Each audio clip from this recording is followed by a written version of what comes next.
Diocesan Fraternity of Northeast India DFNEI kalapulong yak Biennial Convention arhajar arpusaw ha Christ King College Shillong naduh ka khandai haduk ka khat tarik risaw arhajar arpusaw halor ka phang Pilgrim of Hope ka DFNEI kadi ka kynhun jong ki Phadar trai-ri ki bawan ni ki Jylla bapher jong ka thain Northeast yakani ka jingialang balaju pynlong shisien ha ka snem la pyniaid de ka Shillong Archdiocese hau new snem arhajar arpusaw ka jingtmu jong kani ka jingialang kadai bandup ye ithu bat sngo thu bha iwe khnang ban pen khlan ye ka jingade kum ka kynhun ka baslok na ka benta ban shakri ki pa jong Blei ki badon hakini ka Jylla niam ka dong shatei lam mi ngi jongi ha ka rukom ka be ishong kun lasdang ye kini ka convention ha ka jingadon lang U Most Rev Victor D.D Archbishop ka Shillong Most Rev Linus Neli D.D Archbishop jong ka Imphal ki bishop na ki diocese bapher jong ka thain Northeast ikong amprin lingdo menteri badai pet ye ka tanat ka kwat ka kya uba Adelbert Nongrum MLA jong ka North Shillong ba Ronnie V lingdo MLA ka Melim kinong tray sarkar ki banaga state ba ka district level ki provincial bat ki halor jong ka North Shillong ladon langru ki Phadar ki bawan ki diocese bapher ki bawan chiminta kini ka convention bat kinong sha khot ngopha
hakini kesengi sedang U Most Rev Linus Neli D.D Archbishop jong ka Imphal ulai ka jingkren halor ka phang balabo ulong bikiling do kimde ban shong tang haju kide ban mi batur shaprang ban yalap ka Ktien jong Blei khamtam ban penbiang yi kijing don kam ki pat ba ka jing MNC ulong ru bikiling do kimde ban Jaituh ban Pule ka Ktien jong Blei namar lada kim nyau kor ka Ktien u Blei kim nyau kor u Blei hi.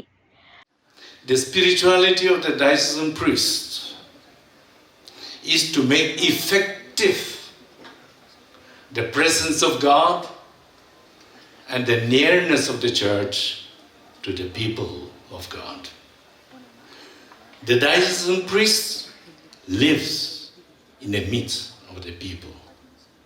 This is spelled out in clear terms even in Ratio Fundamentalis, the gift of priestly vocation. And if we read it, it's so enriching. I hope you'll get time to do that. This means we diocesan priests are placed in the midst of the people of God by the mandate of the church. Live with the people of God. Don't cocoon yourself in your room. Don't hide yourself. Don't shy away from the people of God. And while living with the people of God, celebrate and administer the sacraments, especially the Holy Eucharist, the sacrament of reconciliation, and the anointing of the sick, the specific ministry to the ordained priests. This holds good also for religious priests placed in the parishes. And this is important for us to keep in mind, diocesan priests. Do not shy away, because you are a diocesan priest and you have to live with the people, amidst the people. Today, the clerical shyness, the priest is shying away from the people of God because he is ashamed of his moral integrity. He is shying away because so much of abuses you see in the media. He himself is incapacitated. No, Lord, I can't stand anymore. Let me go back. Like Prophet Jonah, let me go back. Let me run away. As I became a bishop, I gave obedience to my priest. No bishop, not there, not there. Father, you are like Prophet Jonah.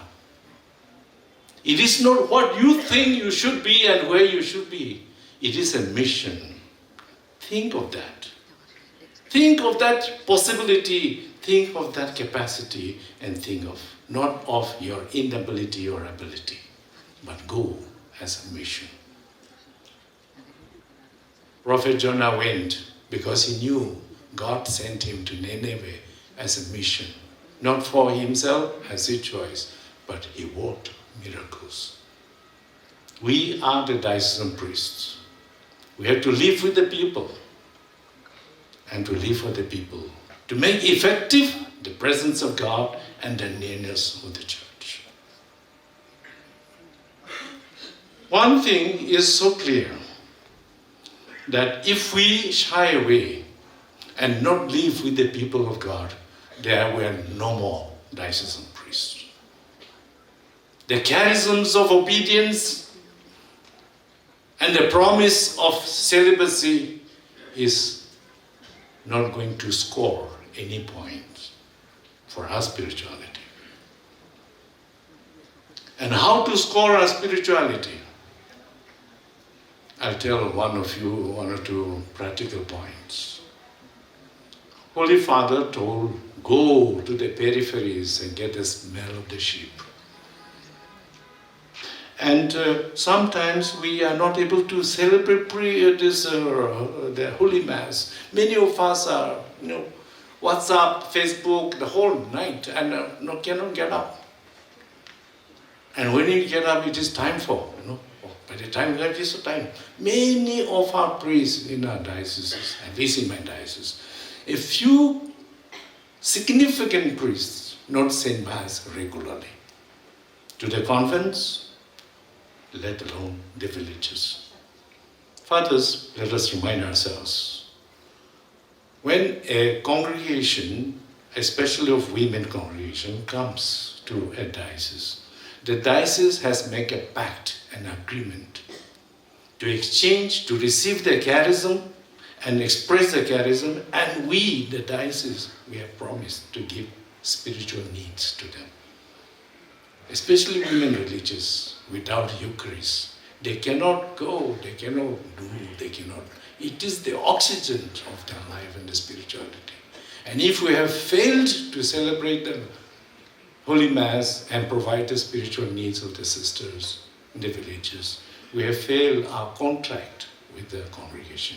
Let us remember even this. And we have, after so many years of our life, we can say in the diocesan, fraternity, when we gather, we can share and report to the Lord. Lord, we can witness that even Satan submit, the demons submit to us. And the Lord Jesus says, yes, I can see Satan falling like lightning from heaven.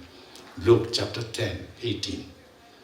When diocesan priests gather in fraternal spirit, we share the power of our ministry in Jesus Christ. This is what we ought to celebrate. And when we get ordained, we are configured to Christ. We become other Christ, and we bear the values of the gospel. We bear the image of Jesus Christ. But when we are thrown into the field and plunged into ministry, we begin to discover from our pastoral experiences, and we begin to face new challenges, not only of our priestly ministry, but our very personality, our identity begins to blur away. Who am I as a human being, as a man, as a priest? And we feel quite empty, vacuum and hollowness creeping into our lives. Our own weaknesses emerge, and the Satan makes you see, this is your weakness, this is your sinfulness, this is intimidating you. Don't exercise your ministry. Don't preach the power of the Word of God. Don't sanctify people. The devil discourages us. And we feel so inadequate to dispense sacred things, sacred sacraments. And we feel powerlessness in preaching the Word of God. Our homilies are what? We cannot even express in pastoral language of the people, nor can we espouse the theology that we have studied. So our language, our spiritual contents become so tiny that we feel so shy to even a matchbook value is not there. So there are many quotations that I don't want to give, because this audience, we don't want, it's not an academic exercise, so I'm not quoting any of these things that we have prepared. What we are interested in, dear fathers, is that we feel the contemporary culture is creeping into now. The digital revolution is taking place, and day by day we are becoming different. We face new challenges, and we need to depend on something. So that is how it is, and especially the challenges of celibacy. I used to often, with my priests and with my other in the retreat times, I am touched by the Lord Jesus for his transparency. When he was going to a place, just to cut the thing short, who touched me? It has given me a deep impression. A woman suffering from hemorrhage for 12 years touched Jesus. Nobody knew. But Jesus was so transparent. Somebody touched me. And he wanted to be accountable for it. Who touched me? Luke 8:45. As a priest, as a man, as an energetic man, as a celibate person, this also can creep into. There is in your wild dreams, or in your non-fulfillment, or in your intimacy deficit, there will be someone somewhere. And you must be accountable to Jesus. Who touched me? Quietly, or softly, or by a look, or by whatever means, digital, or even a flying kiss. Jesus wants to be our high priest, Jesus our Lord, our high priest, whom we have been configured to. He is transparent and accountable, whomever he touches or whoever has touched him. Let us be accountable and be transparent in this. Let us dedicate our ministry to the Lord, because we have said yes to God, to Jesus, and to the church. And let us recognize the fate of the people of God. The fate of the people of God, they will express in different forms of popular piety to show that and manifest that they are thirsty for God, for the Word of God, for the sacraments of God, for the nourishment of God. Let us recognize the popular piety of the people of God, encourage them, participate with them, promote them, and help them out. We are believers. And we inspire people. This is what we have to work it out. I have a priest who never read, after his ordination, any single book. How many books have you read? No. Did you read the Bible? Yes. When? When I prepare for Mass. Can you recite one verse from the Bible? Yes. The Lord is my shepherd. There is nothing I shall want. From which book of the Bible it is?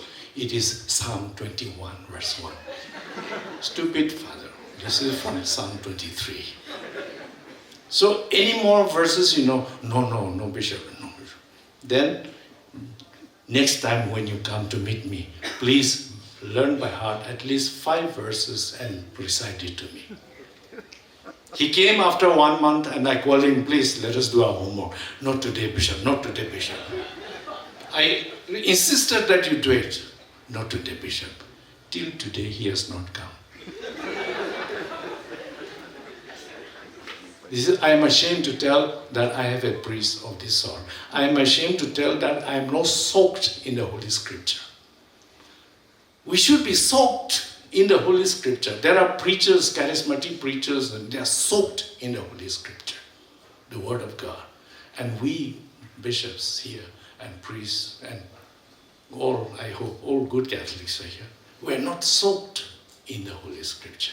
If we have, then we have power of the Holy Spirit. So this is a few things, what we have to know. Now let us, DFNEI, I think I'm taking time, but only this one word.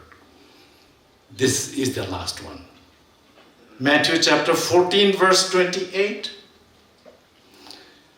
Peter and his friends saw Jesus walking on the water. And they thought it is a ghost. Jesus said, it is I. Oh, the disciples said, it is the Lord.